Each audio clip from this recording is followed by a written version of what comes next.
මා බලාන ඉන්නම් අල්පයක්වත් වෙනස් නොවී ඔබේ ආදරේ මා වෙත ලැබෙන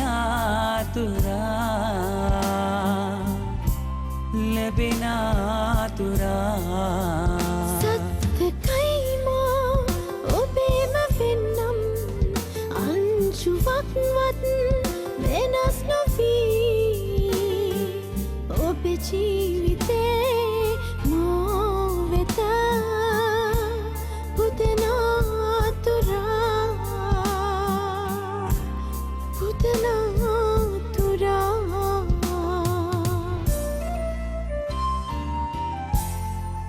සඳ සාවී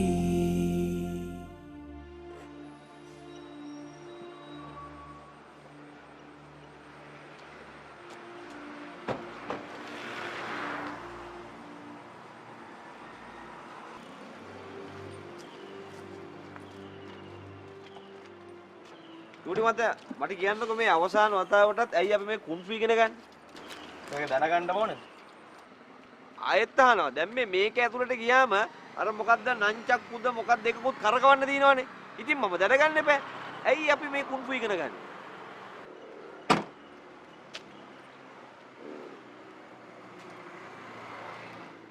එක ඇවිල්ලා ශාරීරික යෝග්‍යතාව. දෙක මානසික ඒකාග්‍රතාව. එතකොට තුන තමයි ඉදිරියේදී අපිට එල්ල වෙන බාහිර අභියෝගවලට මුහුණ දීමේ හැකියාව. දැන් හරිද? ඩියුටි මහත්තයා එක නම් අවුලක් නෑ. දෙකත් එල කිරි වගේ. ඒ වුණාට තුන්වෙනි එක පොඩි අවුලක් තියෙනවනේ. දැන් මොකක්ද අවුල?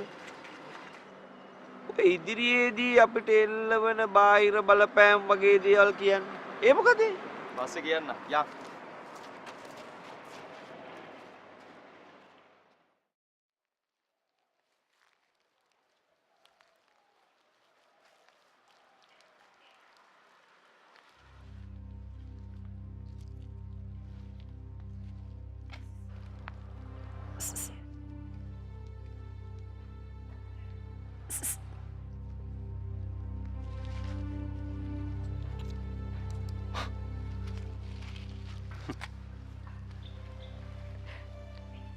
මාත්‍ය බය වුණත්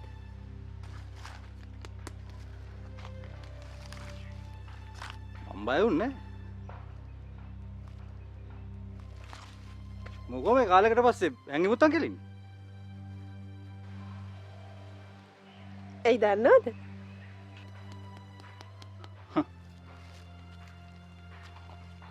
නෑ. දන්නේ හැබැයි එන්න බෑ. ඔහොමම ඉන්න. දැන් ඇස් දෙක පියාගන්න.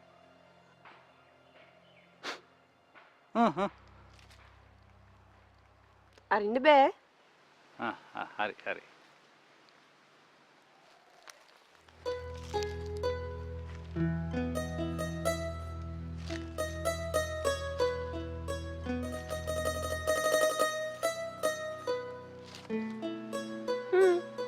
දැන් හරි.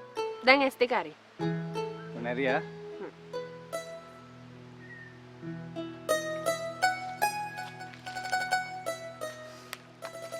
අම්බෝ දැන් වෙන්නේ මට මේක. ඒයි. අපි විතරක් නෙවෙයි ඉන්නේ.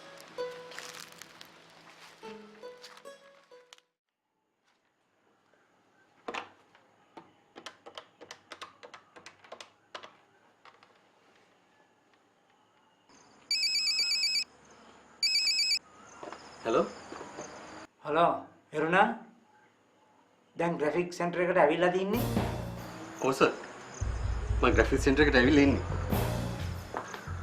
දැන් බොස්ට ඔය වැඩේ බාර දීලා කියන්න ඕන අපේ කම්පැනි එකේ සියලුම වැඩ කටයුතු ඔතෙන්ට තමයි අපි බාර දෙන්නේ කියලා.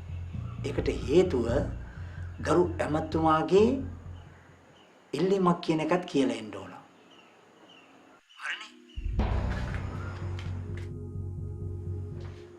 හරි සර්. මම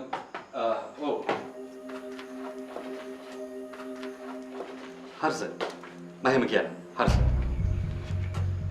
සර් මොකද්ද උමනාව? මේ මගේ නංගි කෙනෙක් වැඩ කරන ඇඩ්වර්ටයිසින් ෆර්ම් එක එතන තව ගර්ල්ස්ලා වැඩ කරනවද? නෑ සර්. ඉතින් අපේ මැඩම් තමයි. මං හිතන්නේ වෙන තැනක් වෙන්න ඇති. හරි. එනවා ඔයාලගේ බොස් ළඟට එක්කන්නකෝ. මට වැඩ වාගයක් තියෙන බාර දෙන්න. මේක මේ පරණ ග්‍රැෆික් නේ? ඔව් සර්. සර් ඔහොම යන්න මැඩම් ඉන්නවා. හරි.